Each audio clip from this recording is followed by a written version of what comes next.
जीवम जीवम दवम चिणवर वस हेड जेड़े दिटम देविंद विंद वंदम वंदे तम सौदा सिरसा। बृहद्रव्य संग्रह ग्रंथ और अपन दूसरी गाथा पर स्वाध्याय कर रहे हैं, जिसमें अपन ने मूल ग्रंथ से 9 अधिकारों के माध्यम से जीव का स्वरूप बताया है।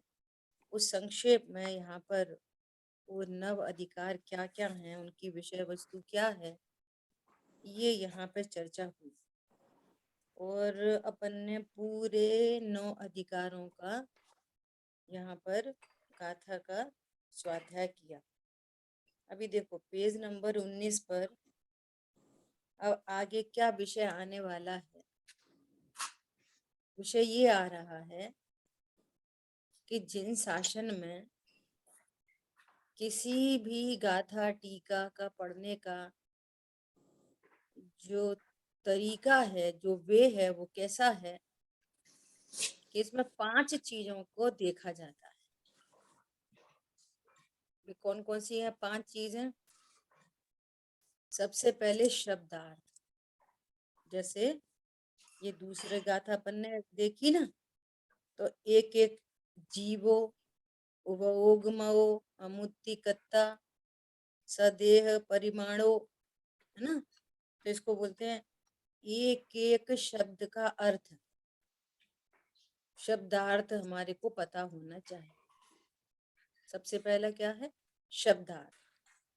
अब ये जो बात है ना, ये जो हमने कोई भी बात पढ़ी है ना, तो वो किसी न किसी नए का वचन होता है। हाँ जी, नया अर्थ है ना, नया अर्थ। और फिर मतार्थ। मतार्थ में परमत का खंडन और स्वमत का मंडन। तो किस बात में किस मत का खंडन हो रहा है ना, तो ये होता है मतार्थ।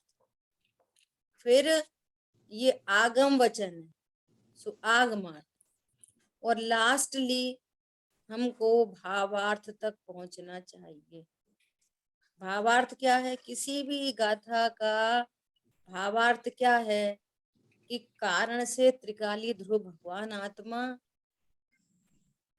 जानने में आए और कार्य से वीतरागता का पोषण होना चाहिए। अकर्ता कारण से अकर्ता ज्ञायक का पोषण और कार्य से वीतरागता का पोषण। ये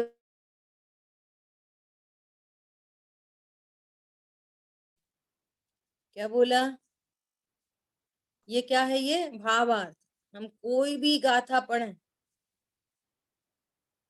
है ना, किसी भी गाथा को पढ़ें, उसका भावार्थ क्या निकलना चाहिए? बोलो। वीतराग। कारण से मैं त्रिकाली ध्रुव भगवान आत्मा हूँ और कार्य से वितरागता का भाव प्रकट करना है। तो 5 बात बताई, शब्दार्थ, नयार्थ, मतार्थ और आगमार्थ, और यह भावार्थ की बात हुई। बराबर है ना। बराबर। तो अब यहाँ पर यही चर्चा अब आगे यहाँ पे आ रही है। क्या चर्चा आ रही है? ये पूरे 9 बातों की जीव के बारे में 9 बात कहने के बाद अब यहाँ पर क्या कह रहे हैं? यहाँ पद खंडान रूप शब्दार्थ कहा, एक एक पद को खंड करके करके शब्दार्थ कहा, तथा शुद्ध और अशुद्ध 2 नयों के विभाग से नयार्थ भी कहा। और प्रत्येक में जैसे कहा जीवो, तो उस जीवो का अर्थ शुद्धने से कहा और अशुद्धने से भी कहा, निश्चय व्यवहार दोनों नयों से कहा। अब मतार्थ कहा जाता है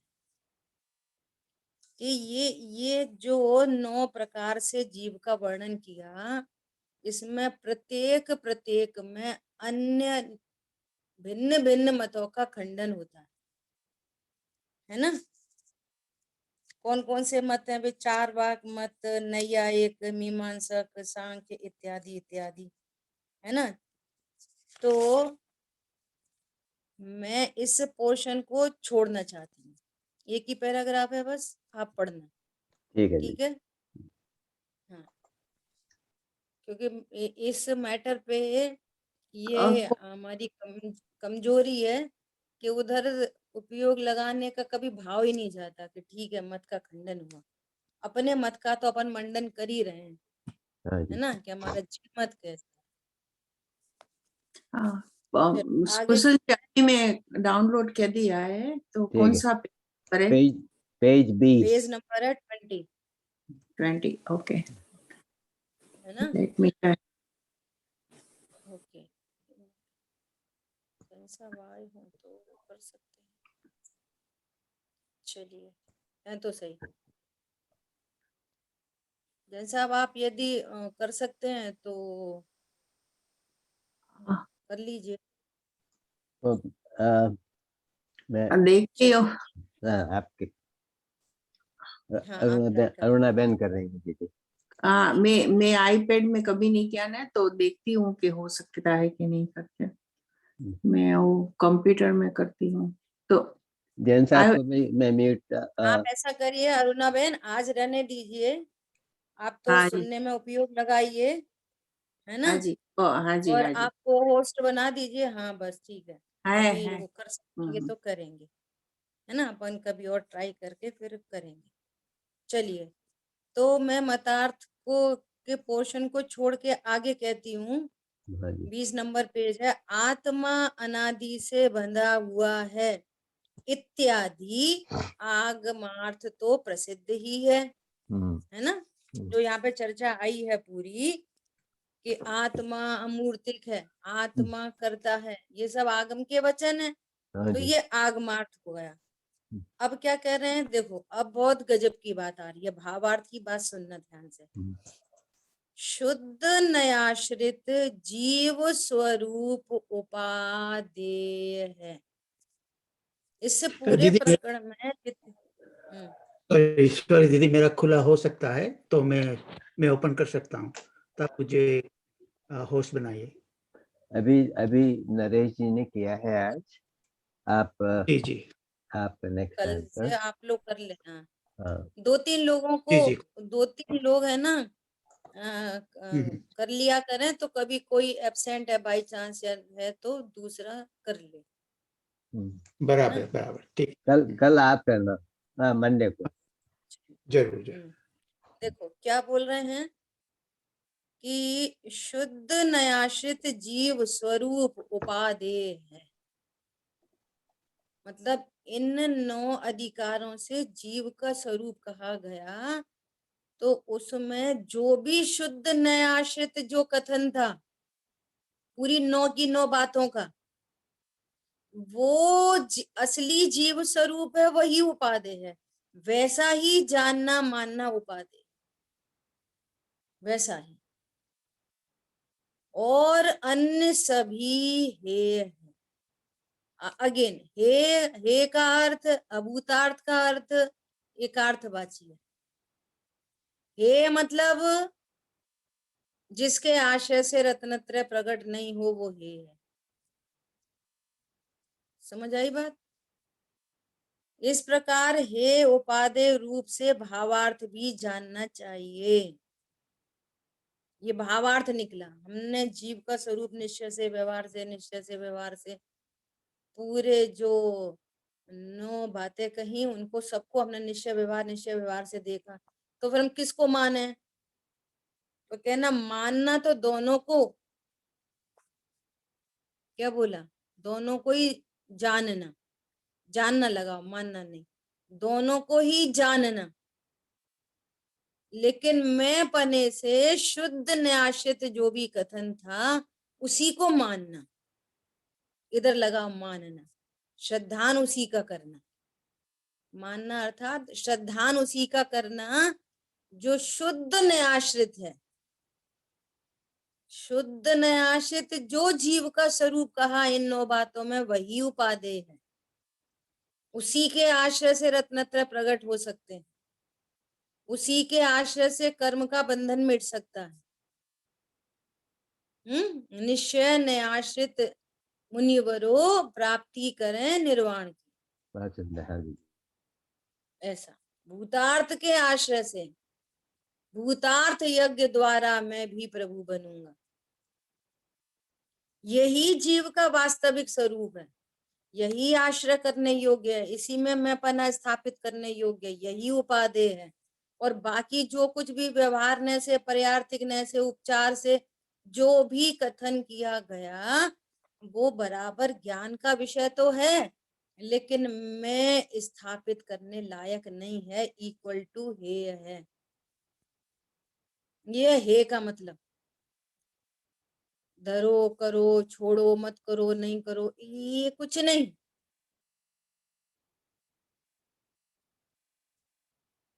देखो आज सुबह चर्चा आई है, पुण्य पाप अधिकार शुरू हुआ है। आश्रव तत्व के दो भेद, पुण्य पाप। कह रहे हैं पुण्य पाप कोई दो नहीं, एक ही चीज है। पुण्य पाप कोई दो चीज नहीं, एक ही चीज है। अब पुण्य पाप तो पुण्य पाप है,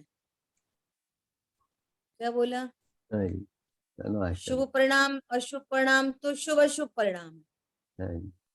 लेकिन ज्ञान, ये शुभ अशुभ परिणाम है। और ज्ञान, ज्ञान पाप को बुरा और पुण्य को अच्छा जाने, ये अज्ञानता। हाँ जी। पुण्य पाप तो पुण्य पाप है, वो उत्पन्न हो रहे हैं, उनका मैटर नहीं। इन पुण्य पाप तत्व को ज्ञान पाप को बुरा और पुण्य को अच्छा जाने, मैं करता हूं ऐसा जाने, ये अज्ञान और भ्रांति। और पाप से द्वेष और पुण्य से राग, ये दीदी मिथ्याचार है। दीदी ज्ञान तो केवल जानता है ये अच्छा बुरा, तो चारित्र गुण की बात। ज्ञान जानता है, ज्ञान गलत जानता है। ज्ञान में इष्ट अनिष्ट की कल्पना उत्पन्न होती है। तो यदि ज्ञान में इस पुण्य भाव के बारे में इष्ट की कल्पना उत्पन्न हुई तो चारित्र की परिणति में राग उत्पन्न होता है। हालांकि कथन में ये आगे पीछे तो और सो चलता है, स्वरूप तो ऐसा है, एक साथ उत्पन्न होते हैं। ज्ञान में इष्ट की कल्पना पुण्य अच्छा है, ओके, ठीक है दीदी। ज्ञान में अनिष्ट की कल्पना पाप बुरा है ना। तो पाप से द्वेष और पुण्य से राग, ये पुण्य पाप तत्व के बारे, इसके बारे में मिथ्याचार है। बहुत सुंदर। समझ में आ रही? जीव के बारे में, जीव तत्व के बारे में आप ऐसे प्रयोग कर सकते हैं, बहुत ये वर्कशॉप है, इससे वस्तु स्वरूप बहुत क्लियर होता है। जीव तत्व के बारे में, जीव तो जीव है। हाँ जी। इस समय चार चीजें हैं यहाँ पर, जीव, अजीव, आश्रय, बंध, यहाँ चार चीजें हैं। अब चार चीज के बारे में अज्ञान मोह राग द्वेष घटित करो। जीव को जीव नहीं जानना तो अज्ञान, जीव के बारे में भ्रांति और मिथ्यात्व, और जीव के बारे में राग द्वेष मिथ्याचार। ज्ञान का कार्य। हाँ, ये सब ज्ञान का कार्य। ऐसी अद्भुत बात है। तो पुण्य पाप हैं। अब ज्ञान, ज्ञान इनके बारे में रॉन्ग नॉलेज, और ज्ञान का इनके बारे में राइट नॉलेज, बस इनके बारे में कह रहे ना, ताते जिनवर कथित तत्व अभ्यास करीजे, सब तत्वों को ज्यों कहते हो जानो, पुण्य पाप को ज्यों कहते हो जानो। पुण्य पाप को दो मत जानो, पुण्य पाप को एक ही चीज जानो, आश्रव है ये। पुण्य पाप को दो जानना अज्ञान है।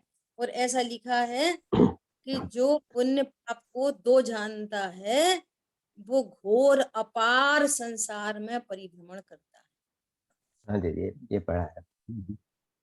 बोलो, जो पुण्य पाप को एक नहीं जानता, भैया ये आश्रम है, जीव से भिन्न आश्रम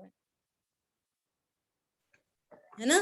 हाँ जी। ऐसा बहुत सुंदर। ऐसी अब विचार करो, पूरी दुनिया सारी दुनिया कह रही है हिंसा, झूठ, चोरी, कुशील, बुरा है, दया, दान, व्रत, नियम, भक्ति अच्छा है, और हम तत्व ज्ञान करने वाले भी ऐसा ही कहें, वो हमारा ज्ञान भी उसी से इन्फ्लुएंस हो।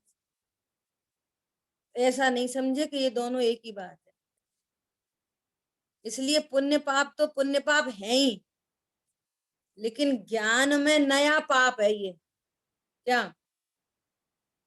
कि पाप बुरा है, पुण्य अच्छा है, ये ज्ञान में। पुण्य पाप के बारे में अज्ञानता, ये अज्ञानता महापाप है। हाँ जी ये जी, तो जो पाप है सो है, ये अज्ञानता महापाप है। सबसे बड़ा बात। ऐसा असली पाप क्या है? असली पाप अज्ञान। सबकी पूजा पाठ, व्रत, नियम, भक्ति, सबके प्रति उत्साह और आत्मा को जानने के प्रति उत्साह न होना पाप, ये है असली पाप। और आत्मा के को जानने के प्रति, अपने स्वरूप को जानने के लिए जिज्ञासा, स्वरूप को जानने की जिज्ञासा नहीं, स्वरूप को जानने का उत्साह नहीं, और बाकी पूजा पाठ, व्रत, नियम, भक्ति, खाना पीना, उठना बैठना सब में उत्साह, लेकिन भगवान आत्मा के प्रति अनुत्साह, ये है असली पाप। जो पतित करे सो पाप है। क्या बोला? जो पतित करे सो पाप है। तो शुभ परिणाम भी पतित करता है कि हाँ, एक तो डायरेक्ट चला जाता है, एक तो डायरेक्ट चला गया और एक बाया चला गया, इतना अंतर है। क्या बोला? एक थोड़ा घूम के चला गया और एक डायरेक्ट चला गया। समझ आ गई बात? डायरेक्ट और घूम की। अशुभ भाव कैसा है? डायरेक्ट नरक निगोद पहुंचा देता है, डायरेक्ट। और शुभ परिणाम कैसा है? कि वो थोड़ा स्वर्ग में घुमा के फिर पहुंचा देता है बाद में उधर ही, तत्व ज्ञान के अभाव में। समझ में आ रही है बात? तह तह चह था बर्तन धरे। जी दीदी। ऐसा एक बाया जा रही है ट्रेन और एक डायरेक्ट जा रही है, इतना फर्क है। ये पुण्य पाप तत्व के बारे में। एक को दो जानना, ये बहुत बड़ा अपराध है। ऐसा है ना? यहाँ क्या बात चली कि इस प्रकार हे उपादेय रूप से भावार्थ भी जानना चाहिए। इस प्रकार शब्दार्थ, नयार्थ, मतार्थ, आगमार्थ और भावार्थ यथा संभव व्याख्यान काल में सर्वत्र जानना चाहिए। हर हर गाथा पढ़ने के बाद, उसका स्वाध्याय करने के बाद, ये पांचों चीजें हमारे ख्याल में रहनी चाहिए। तब आपने उस गाथा के साथ न्याय किया, उसका भाव समझा, भावार्थ तक पहुंचना। बहुत सुंदर जी। भावार्थ, भावार्थ क्या? शुद्ध न्याश्रित जीव वस्तु उपादेय है और बाकी सब है। ये अब दीदी देखो गाथा नंबर 2। दीदी, भावार्थ और भाव भाषण एक ही बात है? हाँ, भावार्थ हमारे ख्याल में आएगा ना, तो फिर उसका भावासन होएगा। हम भावार्थ पे नहीं पहुंचे। देखो इसका ऐसा अपन ये लें कि किसी गाथा में ऐसा कहा कि जीव ही अपने परिणामों का कर्ता है। अब ये हो गया, ये क्या हो गया कि जीव, ये आगम का वचन है, आगमार्थ हो गया। क्या? जीव अपने परिणामों का कर्ता है, ये आगमार्थ हो गया, आगम का वचन है। अब इसमें आप लगाओ, क्या क्या लगाओ कि ये किस नय का कथन है। अब जो प्रकरण चल रहा हो, जो प्रकरण चल रहा हो, कि पूर्व की गाथा आपको देखनी पड़ेगी, किस गाथा के कहाँ से विषय चल रहा था, तो ये बात आई है। यदि त्रिकाली ध्रुव की चर्चा चल रही थी तब क्या निश्चय का, बोलेंगे? निश्चय का कथन। हाँ, नहीं तो ये व्यवहार का कथन हो जाएगा। त्रिकाली ध्रुव भगवान आत्मा की यदि बात चल रही है तो त्रिकाली ध्रुव भगवान आत्मा तो परम कर्ता है। परम कर्ता वस्तु राग का कर्ता, ये व्यवहार ने का कथन है। और प्रमाण के जीव की स्थापना चल रही है और अन्य द्रव्यों की नास्ती चल रही है। पूर्व में विषय चल रहा है कि भैया जीव घटपट आदि का कर्ता तो नहीं है, परंतु अपने परिणामों का कर्ता अवश्य है। तो अन्य अन्य द्रव्य के कर्तृत्व की नास्ती की चर्चा चल रही हो और फिर ये आगमार्थ, ये आगम का वचन हमें सुनने मिले तो उसमें क्या, कौन सा नय लग जाएगा? तब निश्चय नय लग जाएगा। समझ आई बात? त्रिकाली ध्रुव के सापेक्ष राग व्यवहार से जीव का है, हाँ जी, और प्रमाण के सापेक्ष में बात करेंगे तो जो जिस द्रव्य की पर्याय है उसको उसी की कहना, ये निश्चय नय का कथन हो गया। हाँ जी, हाँ जी, बात और समझ। इसमें अब दोनों में भावार्थ निकालो, दोनों कथन में। अब प्रमाण की वस्तु की स्थापना की तो इसमें भावार्थ क्या निकलेगा? इसमें भावार्थ निकलेगा कि मैं अपनी पर्यायों का कर्ता तो कदाचित हूं, वो भी अज्ञान दशा में, अज्ञान दशा में अपने राग आदि का कर्ता कदाचित हूं, परंतु जीव पर द्रव्य का कर्ता कदापि नहीं है, इक्वल टू भावार्थ। इस कथन का ये भावार्थ निकला, जीव पर द्रव्य का कर्ता कदापि नहीं है, क्रॉस। शरीर का कर्ता, कभी नहीं। संयोगों का कर्ता, द्रव्य कर्म का कर्ता कदापि नहीं है, ये भावार्थ निकल गया इसका। समझ आ गई बात? बहुत सुंदर है बोलिए, जी, बहुत सुंदर। इस भावार्थ तक जाना है हमको, इस ये कथन को। यदि ये निश्चय नय का कथन जा रहा है तो इसका भावार्थ ये है। क्या बोला? यदि ये निश्चय नय का कथन है कि जीव राग करता है तो उसका भावार्थ ये है कि जीव परद्रव्य का कर्ता कदापि नहीं है। हाँ जी, ये बात समझ। अब परद्रव्य का कर्ता कदापि नहीं है, इसको ओपन करेंगे ना जब, हम्म, तो ओपन करेंगे तो मैं आंख से नहीं देखता, आंख मुझे दिखाने में निमित्त नहीं, वो कुछ ऐसे कर्तृत्व नहीं, निमित्त रूप से उपस्थित है।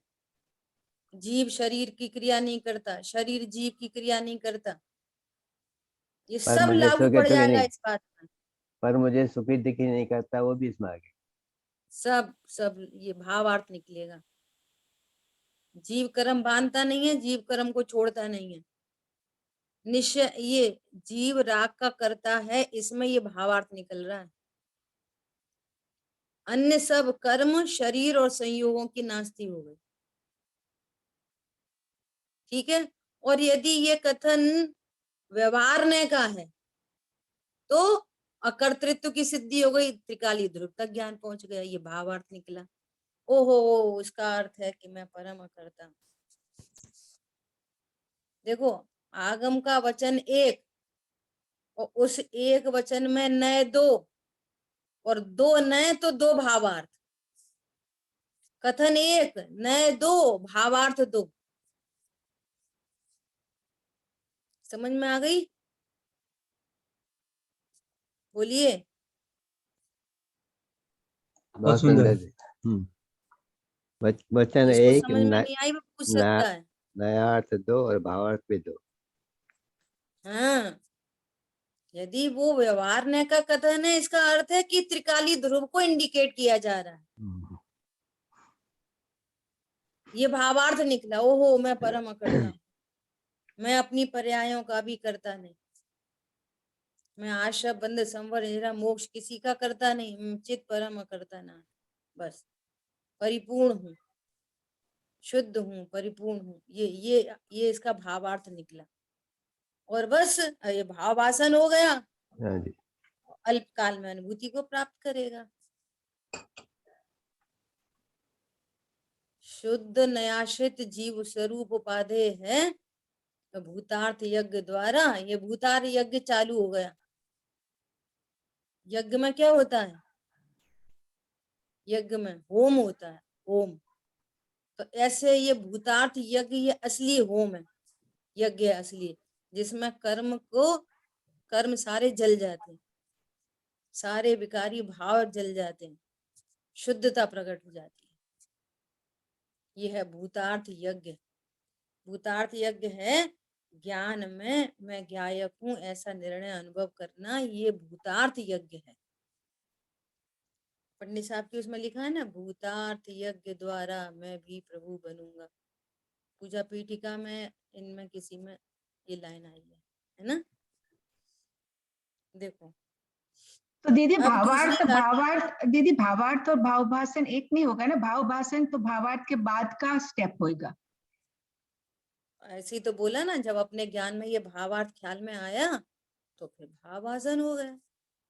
और आप आगम के किसी वचन पर नयार्थ भी नहीं निकाले, आपने उसका भावार्थ नहीं निकाला, तो फिर भावासन कैसे होगा?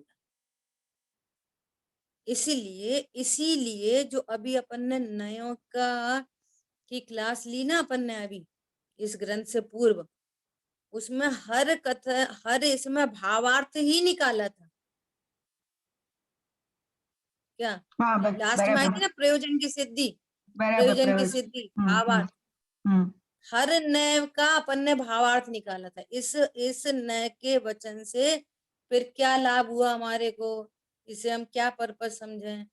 असद्भूत व्यवहारने से ये वाली बात कही जा रही है, सद्भूत व्यवहारने से बात कही जा रही है, भेद से बात कही जा रही है ना। और असद्भूत व्यवहार है भेद रूप, तो हमें अभेद जानना है, ये भावार्थ तक जानना है। सब में भावार्थ की चर्चा अपन ने की थी। इसलिए और भावार्थ जब पकड़ में आया, क्योंकि बहुत लोग क्या करते हैं कि नयों के भेद प्रभेद पूरा सीख लेते हैं, लेकिन किस नय से कि हमारे प्रयोजन की सिद्धि होती है, ये प्रयोजन निकालना नहीं आता। और कभी उसमें आ जाते हैं, संशय में रहते हैं। कभी कह रहे हैं राग जीव का है, कभी कह रहे हैं राग पुद्गल का है। भैया पुद्गल का कहने पर भी हमारे प्रयोजन की सिद्धि होती है, और जीव का कहने पर भी प्रयोजन की सिद्धि होती है। जीव करता है, इससे भी प्रयोजन की सिद्धि होती है, जीव करता है, इससे ही प्रयोजन की सिद्धि होती है। चारों से हमारे प्रयोजन की सिद्धि होती है। आपको भावार्थ नयार्थ निकालना चाहिए और भावार्थ निकालना आना चाहिए। जैसे हम लोक में भावार्थ निकाल लेते हैं। देखो एक त्रियंच गति का जीव भी भावार्थ निकाल लेता है। बोलो निकाल लेता है कि नहीं निकाल लेता? मान लिया वो परिवार में रहता है ना, बहुत लोग पेट रखते हैं ना। अब घर में मान लिया उसने देखा कि आज है ना मालकिन थोड़ी परेशान है, वो आंखों से देख लेता है, भावासन हो जाता है उसको। वो भी उदास उदास रहता है, वो अब आपको तंग नहीं करेगा, मांगेगा नहीं, कुछ बोलेगा नहीं। घर में मान लिए किसी की डेथ हो गई और आंखों से आंसू देखे उसने, और वो ढूंढ रहा है, स्मेलिंग कर रहा है, ढूंढ रहा है, नहीं है नहीं है नहीं है, वो भी दुखी हो जाता है। बोलो भावार्थ पर पहुंचता नहीं पहुंचता? सही बात है दीदी। मेरी डॉटर है ना, उसके पास एक वो डॉग है बड़ा। तो जब वो बीमार होती है ना, तो डॉग पलंग से दूर जाता ही नहीं, उधर ही पूरा टाइम बैठा रहता है। खाना भी देते तो नहीं जाते, उधर ही पूरा टाइम अपना। बहुत अच्छा किया, वो सही बात है किया। एक त्रियंच गति का जीव भी भावार्थ पर पहुंचता है। और घर में यदि कोई खुशी हो, फिर देखो वो आगे पीछे ऊपर नीचे दौड़ता भागता रहेगा, करता ही रहेगा, करते ही रहेगा। समझ में आ रही है उसको, ये खुशी का माहौल है संगी पंचेंद्रिय है ना। ऐसा आप उसको बुला के खाना दो तो पूछ हिलाएगा, छुपा के लेके जाएगा तो दूर भाग जाएगा, छुप के खाएगा। उसको चोरी का भाव भाषण है, उसको सत्य का भावभाषण है। अद्भुत बातें हैं ये। और वे सब आत्मा की अमूर्तिक पर्याय हैं। ये सब क्या है? आत्मा की अमूर्तिक पर्याय, और अमूर्तिक पर्यायों का भावभाषण हो जाता है। तो हमने लोक रीति का भावभाषण तो सारे जीव कर लेते हैं, लौकिक भावभाषण है ना। सुख दुख का भावभाषण तो लौकिक सब कर लेते हैं। अब ये है पुरुषार्थ का काम, यहाँ करना है भावभाषण। सो हम इन शब्दार्थ, नयार्थ, मतार्थ, आगमार्थ और भावार्थ तक पहुंचकर एक एक आचार्य देव की गाथाओं का मंतव्य हमारे ख्याल में आना चाहिए, और अपन कोशिश करेंगे। आप बार बार याद दिलाना, और अपन भी याद रखेंगे कि हर गाथा में अपन भावार्थ को निकालेंगे। यही प्रयोग करेंगे इस बार इस ग्रंथ में, कि इस गाथा में हमारे क्या प्रयोजन की सिद्धि हुई। खाली सुन लेना, पढ़ लेना नहीं, प्रयोग विधि चलाएंगे अपन। समझ आई बात? तैयार हैं सब लोग? हाँ जी दीदी। हाँ दीदी, सब तैयार है। भावार्थ हाँ क्या है जानना। हाँ, बहुत जरूरी है भावार्थ तक जाना। ठीक है, देखो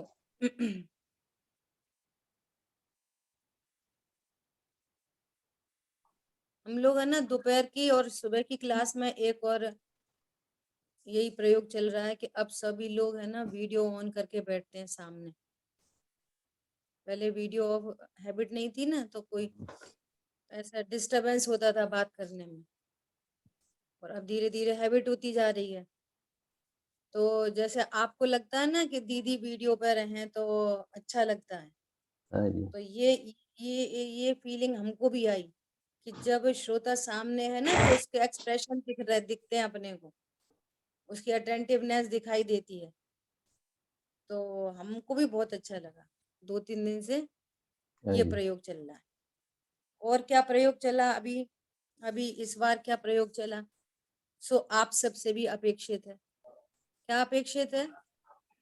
कि मेहनत तो दोनों साइड से होनी चाहिए, है ना। हाँ जी। और चूंकि सभी को मोक्ष मार्ग प्रशस्त करके सिद्ध क्षेत्र में पहुंचना है, तो दोनों साइड से काम होना चाहिए ना। तो अभी कर्ता जीव अजीव अधिकार की पूर्णता होने पर क्या हुआ कि पूरे जीव अजीव अधिकार की समरी शांतनु ने की एक बार, क्योंकि ग्रंथ बड़े बड़े अधिकार है ना, हाँ तो जी। पूरा गोत्र हो जाते हैं, तो वो थोड़ा सा मिसिंग हो जाता है। तो एक बार एक एक अधिकार की समरी, तो पूरी समरी शांतनु ने। अभी कर्ता कर्म अधिकार कल लास्ट हुआ, परसों लास्ट हो गया था। तो 2 दिन कर्ता कर्म अधिकार की समरी किस प्रकार से हुई कि जितने लोग सुन रहे हैं उन हाँ जी। सभी को 10-10 गाथा सबको दे दी, स्टार्टिंग से एंड तक। जैसे कुशल भाई को पहले की 5 गाथाएं, फिर प्रदीप भाई को दूसरी गाथा है, अनिला बहन को फिर अगली 15 से 20 गाथा, ऐसे ऐसे करके सबको 5-5, 10-10 गाथा हाँ जी। सबको सबको दे दी। और सबने फिर वापस तैयारी करके और अपनी अपनी गाथाओं की समरी प्रेजेंट की 5-5-10 मिनट में। तो पूरे कर्ता कर्म अधिकार से गो थ्रू हो गए, और जहां पर करेक्शन की गुंजाइश थी तो अपन सुन ही रहे तो करेक्शन करें किया। तो दोनों साइड से जब मेहनत हुई ना, तो फिर वो सबका ये आंसर आया कि हमें बहुत अच्छा लगा, उनको खुद को अच्छा लगा, उनको खुद को कॉन्फिडेंस आया।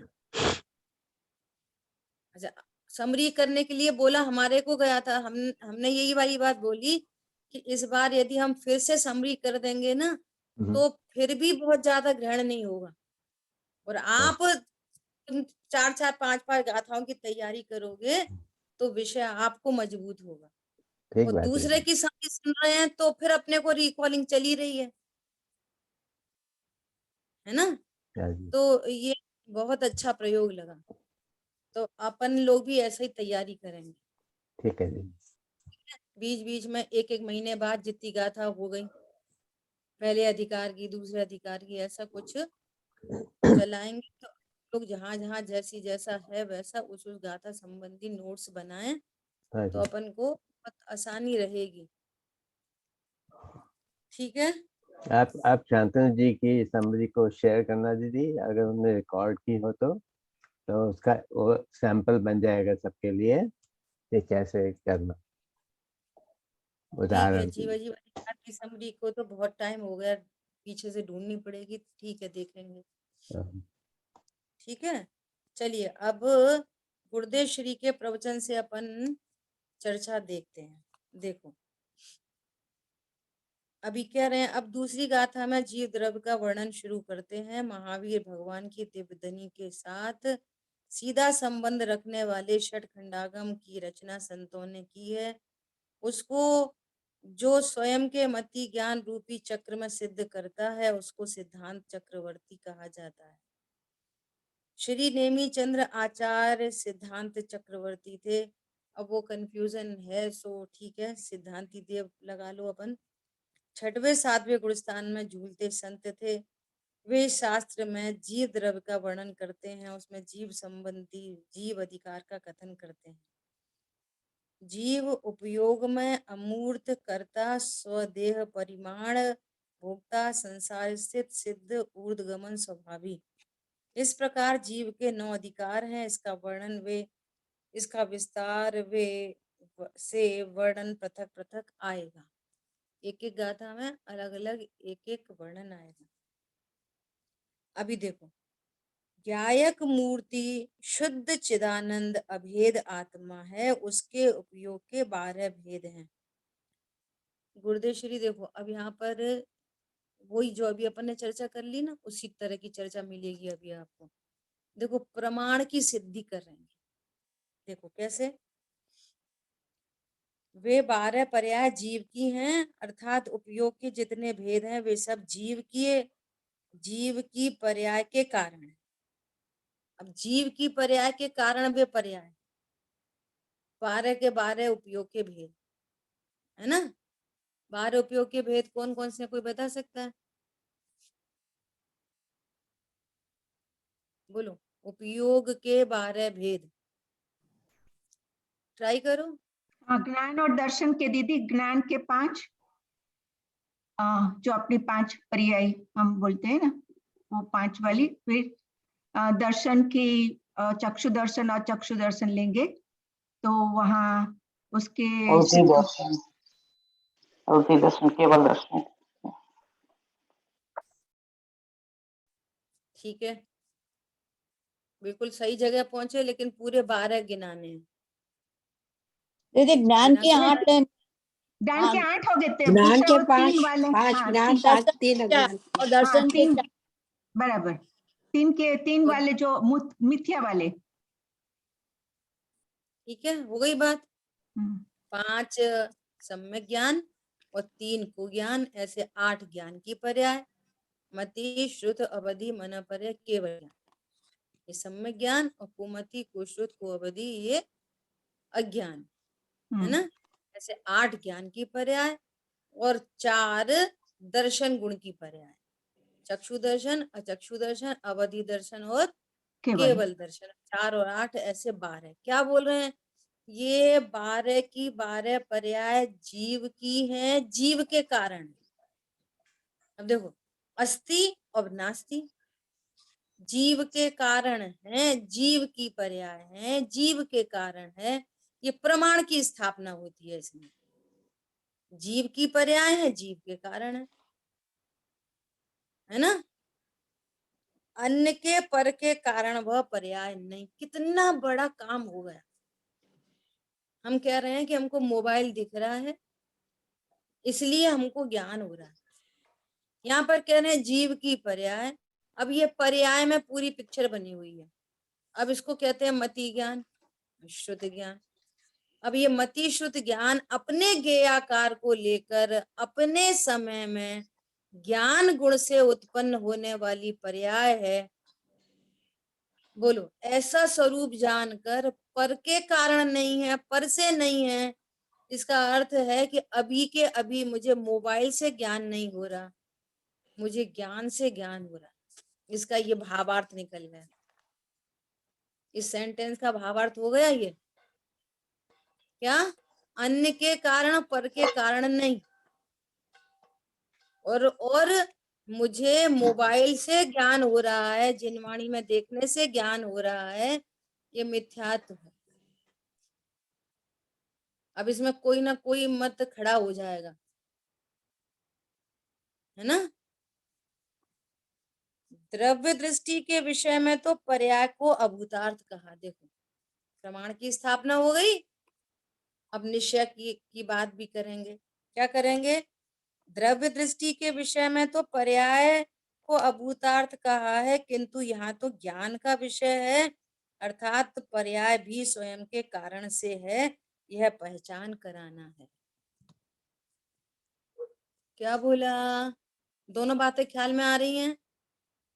प्रमाण के द्रव्य में द्रव्य गुण पर्याय त्रिकाली ध्रुव भगवान आत्मा और उत्पाद व ये संपूर्ण वस्तु है, अभेद है, एक जीव द्रव्य, ये प्रमाण की वस्तु है।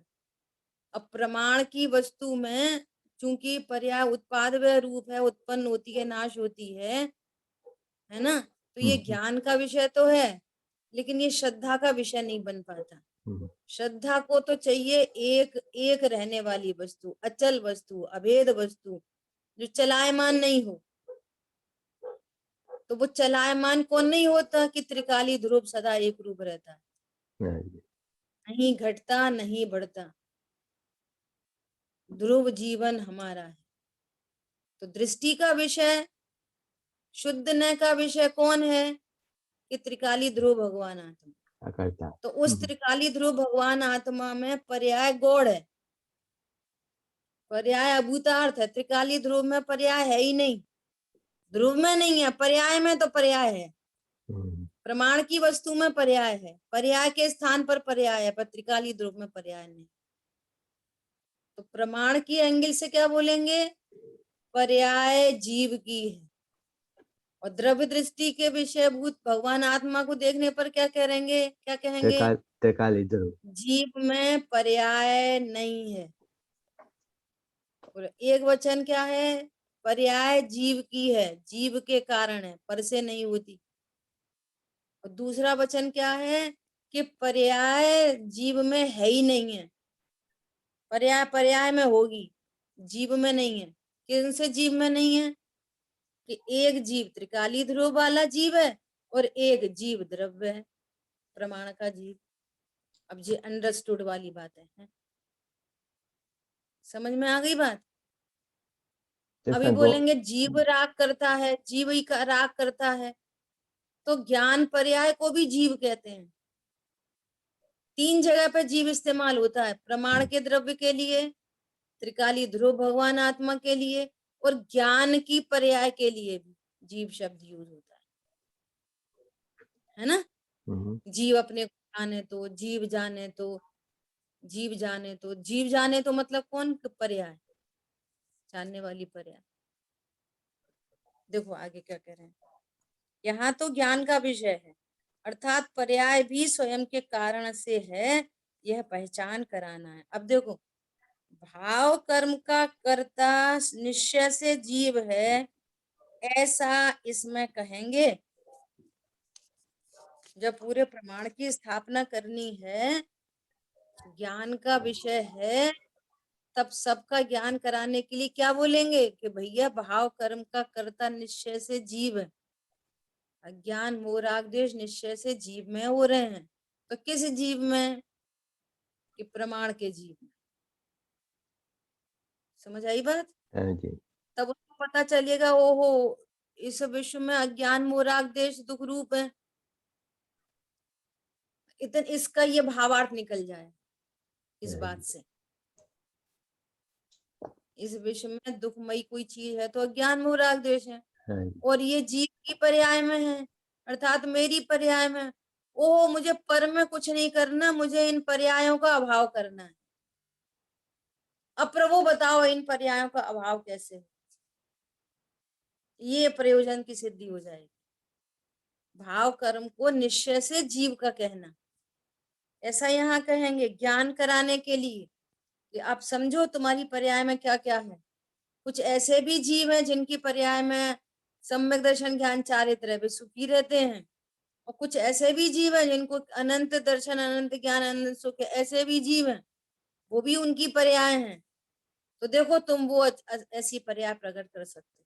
ये मैसेज मिल गया, अपनी पर्याय कहने से ये मैसेज मिल गया, है ना। समय सार में ऐसा कहेंगे कि निश्चय से आत्मा राग का करता है ही नहीं, जबकि समय सार में ये भी कहा गया है कि राग का करता जीव, ये भी कहा है और ये भी, दोनों बातें कही है। जब जहां जैसा योग्य था, कर्ता कर्म अधिकार में 2 जगह ये वाली बातें आई है। निश्चय से आत्मा राग का करता है ही नहीं, किंतु यहाँ शुद्ध दृष्टि का कथन है, वो प्रमाण का कथन है, ये शुद्ध द्रव्य दृष्टि का कथन है। यहाँ द्रव्य पर्याय दोनों के प्रमाण ज्ञान का कथन है।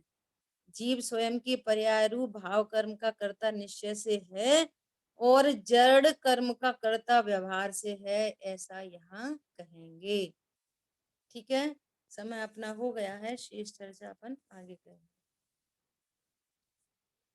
जिन वाणी के ज्ञान से लोकालोक, सो वाणी मस्तक नमो सदा दे तुम दो। बोलिए द्वाशांगमयी जिनवाणी माता की जय हो। जय हो। जय हो। जिनेंद्र। जय जय जिनेंद्र। और उषा दीदी बहन, मेरी आज टर्न थी बोलने की, मगर मैं मंडे को बोलेगी, मेरे को नहीं हो पाया, ज्वाइन नहीं हो कोई पाई। बात, कोई ठीक बात। है, ठीक है उषा बहन। हाँ मंडे को लेगी।